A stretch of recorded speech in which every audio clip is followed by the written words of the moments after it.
மீன ராசிக்காரங்களுக்கு பார்த்தோம்னா உங்களுக்கு 2ஆம் இடத்துல சூரியன் மற்றும் புதனோட சேர்க்கை இருக்குதுங்க. இந்த டைம் பீரியட்ல மீன ராசிக்காரங்களுக்கு கல்யாணம் ஆச்சுன்னு வச்சுக்கோங்க. 3ஆம் வீட்டுல இருக்கக்கூடிய புதன் என்ன பண்ணி விடுவாரு பாத்தீங்கன்னா உங்க யங்கர் சிப்ளிங்ஸ்க்கு நல்லது செஞ்சு விடுவாருங்க. எப்போ 2ஆம் வீட்டு இது பத்தி 2ஆம் வீட்டுல இருக்காருன்னு வைங்களேன், அது எப்படிப்பட்ட யோகம்னு பாத்தீங்கன்னா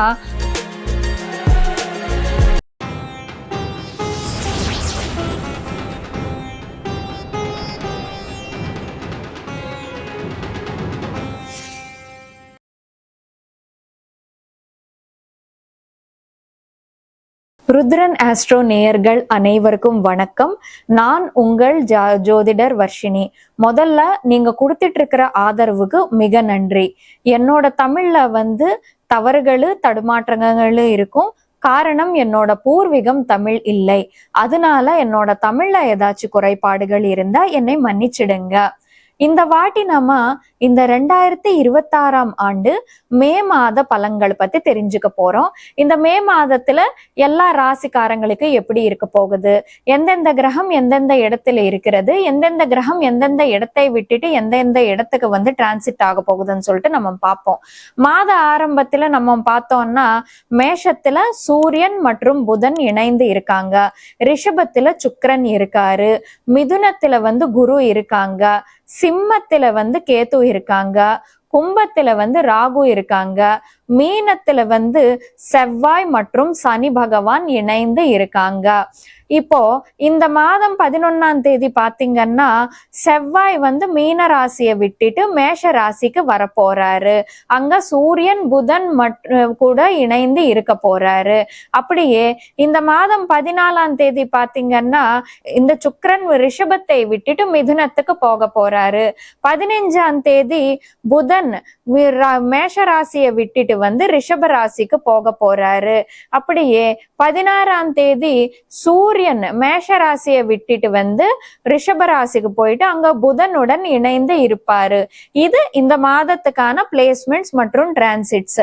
இப்போ இந்த பிளேஸ்மெண்ட்ஸ் மற்றும் டிரான்சிட்ஸ் எல்லா ராசிக்காரங்களுக்கு எந்த மாதிரியான பலன்கள் கொடுக்க போகுதுன்னு சொல்லிட்டு நம்ம பார்ப்போம். இப்போ மீன ராசிக்காரங்களுக்கு இந்த மே மாதம் 2026ஆம் ஆண்டு எந்த மாதிரியான பலன்கள் இருக்க போகுதுன்னு சொல்லிட்டு நம்ம பார்ப்போம். மீன ராசிக்காரங்களுக்கு பார்த்தோம்னா உங்களுக்கு 2ஆம் இடத்துல சூரியன் மற்றும் புதனோட சேர்க்கை இருக்குதுங்க. ஃபினான்ஷியலி ரொம்ப ரொம்ப நல்ல டைம் பீரியட். ஏன்னா சூரியன் புதன் 2 பேரும் ஒரு இடத்துல சேர்ந்து இருக்காங்கன்னு வச்சுக்கோங்க, ஆர்கனைசிங் நேச்சர் மேனேஜிங் நேச்சர்ன்றது கொடுப்பாங்க. ஃபினான்ஸ் ஹவுஸ்ல உட்கார்ந்து இருக்காங்க, ஃபினான்சஸ் சூப்பரா மேனேஜ் பண்ணுவீங்க. இந்த டைம் பீரியட்ல நீங்க ஃபினான்ஷியல் மேனேஜ்மெண்ட், செலவழிக்கிறது, காசு சம்பாதிப்பீங்க, செலவழிப்பீங்க, ஆனா சக்சஸ்ஃபுல்லா சேவ் கூட பண்ணுவீங்க சொல்லிட்டு சொல்லலாம் மீன ராசிக்காரங்களுக்கு. இப்போ மீன ராசிக்காரங்களுக்கு 2ஆம் வீட்டுல சூரியன் கவர்மெண்ட் தேர்வு எழுதுறவங்களுக்கு கவர்மெண்ட் ஜாப் கிடைப்பதுக்கு வாய்ப்பு இருக்குது. ஏன்னா கவர்மெண்ட் இன்கம் இருக்குது. இங்க சூரியன் 2ல இருந்தாக்க கவர்மெண்ட் இன்கம்ன்றது அமைச்சு தருவாரு. இல்ல சில பேர் கவர்மெண்ட் சம்பந்தமா ஏதாச்சும் ப்ராஜெக்ட்ஸ் எடுத்து பண்றவங்க, பிரைவேட்டாவே இந்த ரோடு கான்ட்ராக்ட்ஸ் இந்த மாதிரி விஷயங்கள், கவர்மெண்ட் முனிசிபல் கான்ட்ராக்ட்ஸ் பண்றவங்க அவங்களுக்கு ரொம்ப நல்ல டைம் பீரியட்னு சொல்லிட்டு சொல்லலாங்க. இல்ல நமக்கு சாஃப்ட்வேர் கம்பெனியே நடத்திட்டு இருப்பாங்க, ஆனா கவர்மெண்ட் சம்பந்தமா எதா இருந்தாலும் கவர்மெண்ட் ஆர்கனைசேஷன் சம்பந்தமா ப்ராசஸ் கொடுத்துட்டு இருப்பாங்க, அவங்களுக்கு நல்ல ஆப்பர்ச்சுனிட்டிஸ்ன்றது கிடைப்பதுக்கு வாய்ப்பு உண்டுன்னு சொல்லிட்டு சொல்லலாங்க. இந்த டைம் பீரியட்ல கவர்மெண்ட் ரிலேட்டடா பினான்சியல் ஆப்பர்ச்சுனிட்டி உங்களுக்கு கிடைச்சிரும்னு சொல்லிட்டு சொல்லலாங்க. புதன் உங்களுக்கு 7ஆம் வீட்டு அதிபதி. அவர் உங்களுக்கு 2ஆம் வீட்டுல இருக்காங்க. 7ஆம் வீடு லைஃப் பார்ட்னருக்கு சம்பந்தப்பட்ட வீடு, 2ஆம் வீடு பினான்ஸ்க்கு சம்பந்தப்பட்ட வீடு. லைஃப் பார்ட்னர் மூலமா பினான்சியல் கெயின்ஸ்ன்றது இருக்கும். இந்த டைம் பீரியட்ல மீன ராசிக்காரங்களுக்கு கல்யாணம் ஆச்சுன்னு வச்சுக்கோங்க, உங்களுக்கு மேரேஜ் ஆன பிறகு பினான்சியல் கெயின்ஸ் நல்லா இருக்குங்க. ஏன்னா லைஃப் பார்ட்னர் மூலமா பினான்சஸ் வரப்போகுது. சோ மேரேஜ் ஆன பிறகு உங்களுக்கு சம்பளம் பயங்கரமா ஏறிடும், இல்ல நல்ல காசு சம்பாதிப்பீங்க, நல்ல வியாபாரத்துல முன்னேற்றங்கள், பினான்சியலி முன்னேற்றங்கள், எந்த பிரச்சனையும் வராது. இல்ல பெண்களா இருந்தா நல்ல வருமானம் இருக்கிற ஹஸ்பண்ட் கிடைப்பதோ இல்லாட்டி வந்து நல்ல ஒரு சொத்து இதெல்லாம் இருக்கிற ஹஸ்பண்ட் கிடைப்பதுக்கு வாய்ப்பு இருக்குதுன்னு சொல்லிட்டு சொல்லலாங்க. அப்படியே 2ஆம் வீட்டுல புதன் இருக்கும்போது உங்களோட கம்யூனிகேஷன் ஸ்கில்ஸ் சூப்பரா இருக்கும். கம்யூனிகேஷன் வச்சு பிசினஸ் ப்ராஜெக்ட்ஸ் வந்து நீங்க தாக்கு பிடிக்கிறதுக்கான வாய்ப்பு உண்டுன்னு சொல்லிட்டு சொல்லலாங்க. அப்படியே உங்களுக்கு வந்து என்னன்னா இந்த டைம் பீரியட்ல ரொம்ப நல்லா இருக்கும் பினான்சியலி. ஆனா இந்த புதன் வந்து உங்களுக்கு 15ஆம் தேதிக்கு அப்புறமா 3ஆம் வீட்டுக்கு போவாரு. 3ஆம் வீட்டுல இருக்கக்கூடிய புதன் என்ன பண்ணி விடுவாரு பாத்தீங்கன்னா உங்க யங்கர் சிப்ளிங்ஸ்க்கு நல்லது செஞ்சு விடுவாருங்க. ராசி 3ஆம் வீட்டுல சூரியன் புதன் 2 பேரோட சேர்க்கை வந்து உங்களுக்கு இளைய சகோதரிகள் யாராச்சும் இருந்தா அவங்களுக்கு வந்து வாழ்க்கையில ப்ரமோஷன்ஸ் முன்னேற்றங்கள்ன்றது அமைச்சு தருவாரு. அப்போ உங்களுக்கு 15ஆம் தேதிக்கு அப்புறமா இப்படி இருக்கும் பாத்தீங்கன்னா 11ஆம் தேதியே ராசியில இருக்கக்கூடிய செவ்வாய் வந்து 2ஆம் வீட்டுக்கு வந்து சொந்த வீட்டுல இருக்க போறாரு.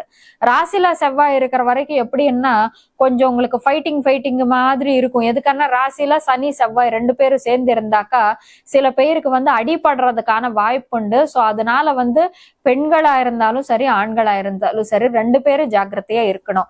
ஏன்னா ஜென்ஸுக்கு வந்து கொஞ்சம் இந்த வெளியே போகும்போது வண்டியில போகும்போது ஏதாச்சும் ஸ்கிட் ஆகுறது இந்த மாதிரி சின்ன விஷயங்கள் நடக்கிறதுக்கு வாய்ப்பு இருக்கும். பெண்களா இருந்தா வீட்டுல ஏதாச்சும் ஒரு வெயிட் லிஃப்ட் பண்ணும்போது ஏதாச்சும் நடக்கலாம் அந்த மாதிரி. ஆனா சிறுசாதான் நடக்கும், பெருசா எதுவுமே நடக்காது. இப்போ ராசியில இருக்கிற செவ்வாய் வந்து 2ஆம் வீட்டுக்கு வந்து சொந்த வீட்டுல உச்சகட்டமா இருக்க போறாரு. முதல்ல பினான்சியலி சூப்பருங்க. அது புதன் வந்து 3ஆம் வீட்டுக்கு போனாலுமே சரி 2ஆம் வீட்டுல சொந்த வீட்டுல இருக்கிற செவ்வாய் வந்து என்ன பண்ணுவாரு பினான்சியலி வந்து அந்நேரத்துக்கு உங்களுக்கு காசு வரும்.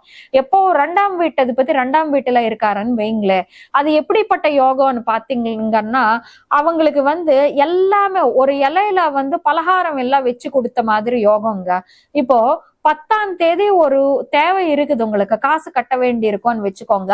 8ஆம் தேதி காசு வந்துடும். அப்போ வரைக்கும் காசு வராதது. ஏன்னா பொதுவாவே ஒருத்தங்களோட ஜாதகத்தில் 2ஆம் வீட்டு அதிபதி 2ல இருந்தா வந்து அவங்களுக்கு தேவைப்படும் போது பணம் தானாவே வரும். பணத்துக்கு எந்த பிரச்சனையும் இருக்காது அவங்களுக்கு. அப்படியே 2ஆம் வீட்டுல செவ்வாய் இருக்கும்போது வந்து தேவைப்படும் போது பணம் தானா வரும். பினான்சியலி ரொம்ப நல்ல டைம் பீரியட்னு சொல்லிட்டு சொல்லலாங்க இந்த மீன ராசிக்காரங்களுக்கு. 9ஆம் வீட்டு அதிபதியான செவ்வாய் வந்து 2ல இருக்காங்க இப்போ. சோ இங்க என்னன்னா சில மீன ராசிக்காரங்களுக்கு ஒண்ணு அந்நிய மதத்துக்கு சார்ந்த பர்சன்ஸ் மூலமா பினான்சியல் கெயின்ஸ் வரலாம். இல்ல வேற வடநாட்டுக்கு சார்ந்தவங்க பூர்வீகம் வேற லாங்குவேஜுக்கு சார்ந்தவங்க மூலமா பினான்சியல் கெயின்ஸ் வரலாம். இல்ல நம்ம நாட்டை விட்டுட்டு வந்து வேற ஒரு நாட்டு வடநாட்டுக்கோ கல்ச்சர் டிஃபரன்ஸ் பிளேஸ்க்கோ போயிட்டு லாங் டிஸ்டன்ஸ் பிளேஸ்ல செட்டில் ஆறதன் மூலமா வந்து பினான்சியல் கெயின்ஸ்ன்றது வரலாம்னு சொல்லிட்டு சொல்லலாங்க. அப்படியே உங்களுக்கு வந்து என்னன்னா 3ஆம் இடத்துல பெயர்ச்சி ஆகக்கூடிய சுக்கிர பகவான் வந்து 4ஆம் வீட்டுல வரப்போறாரு. எப்போ இந்த ஒரு 14ஆம் தேதிக்கு அப்புறமா 4ஆம் வீட்டுல சுக்கிரன் இருந்தாக்கா அதுவும் குரு சுக்கிரனோட சேர்க்கை வந்து சேரப்போகுது. பாத்தீங்களா சூப்பரான சேர்க்கைங்க. கம்ஃபர்ட்ஸ் கொடுப்பாரு, லக்ஸரிஸ் கொடுப்பாரு. சோ வீட்டுல ஒரு ஏசி வாங்குறதுக்கு இந்த மாதிரி நல்ல டைம் பீரியட். முக்கியமா எதுக்கு நல்ல டைம் பீரியட்னா வீடு கட்டுறதுக்கு ரொம்ப நல்ல டைம் பீரியடுங்க.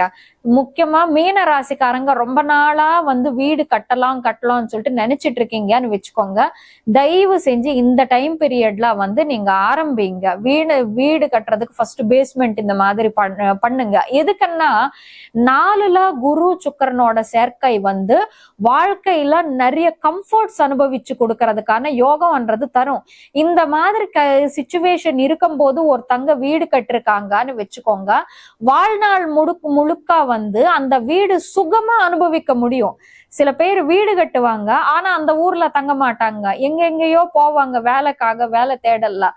ஆனா இந்த டைம் பீரியட்ல நீங்க வீடு கட்டினீங்கன்னு வச்சுக்கோங்க, அது இப்போ ஃபார் சப்போஸ் நீங்க உங்க பட்ஜெட் 1 லட்சம் ரூபாய் நீங்க நினைச்சிருக்கீங்கன்னு வச்சுக்கோங்க. ஓகே, 1 லட்சம் ரூபாய்க்கு மேல என்னால போட முடியாது வச்சுக்கோங்க. நீங்க அந்த 1 லட்சம் ரூபாய் வந்து 2 லட்சம் ரூபாய் ஆகும். ஆனா ஏன்னா அது தானாவே பணம் அமைஞ்சிட்டு இருக்கும் அந்த டைம் பீரியடுக்கு.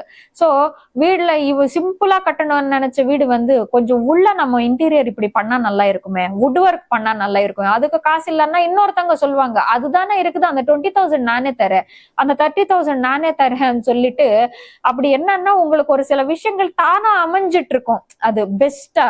சோ இப்போ வீடு கட்டினீங்கன்னா தி பெஸ்டா கட்ட முடியும்னு சொல்லிட்டு சொல்லலாங்க. சோ இப்போ இந்த மீன ராசிக்காரங்களுக்கு இந்த மாதம் 15ஆம் தேதிக்கு அப்புறமா சுகம் சௌக்கியம்ன்றது இருக்குது. புதுசா ஏசி வாங்குறதோ, ஃப்ரிட்ஜ் வாங்குறதோ, இல்ல வீட்டுக்கு சம்பந்தப்பட்ட பொருள் வாங்குறதோ, வீடு கட்டுறதோ, இல்ல வேறொரு இல்ல ஒரு டூரிஸ்ட் பிளேஸ்க்கு போயிட்டு என்ஜாய் பண்றதோ, இந்த மாதிரியான விஷயங்கள் இருக்குதுன்னு சொல்லிட்டு சொல்லலாம். இல்ல நல்ல சப்போஸ் குழந்தைங்க அந்த ஃபாரின்லயும் வேலை பார்த்துட்டு இருப்பாங்க, 2 பேரும் வீட்டுக்கு வந்திருக்காங்கன்னு வச்சுக்கோங்க, அது வீட்டுல ஒரு கொண்டாட்டம் மாதிரி தானே. ஒரு நல்ல 4ஆம் வீடு, 2ஆம் வீடு பாத்தீங்கன்னா ஃபேமிலி, 4ஆம் வீடு ஹோம் என்விரான்மெண்ட்ல வந்து ஒரு சுப காரியங்கள் நடக்கிறதுக்கான டைம் பீரியடு மீன ராசிக்காரங்களுக்குன்னு சொல்லிட்டு சொல்லலாங்க. இப்போ மீன ராசிக்காரங்க பொறுத்த வரைக்கும் வந்து எல்லாமே நல்லாதான் இருக்குதுன்னு சொல்லிட்டு சொல்லலாங்க. இப்போ மீன ராசிக்காரங்களுக்கு வந்து என்ன ரெமெடி பண்ணா நல்லா இருக்கும் சொல்லிட்டு பாத்தீங்கன்னா, உங்களுக்கு வந்து இந்த மாதம் கொஞ்சம் இப்போ கோவம் ஜாஸ்தியா இருக்கும், மென்டல் ஸ்டெபிலிட்டின்றது குறைவா இருக்கும், கொஞ்சம் லைஃப் பார்ட்னர் கூட சண்டை போடுறது, இந்த மாதிரி விஷயங்கள்ன்றது நடக்கும் 11ஆம் தேதி வரைக்கும்.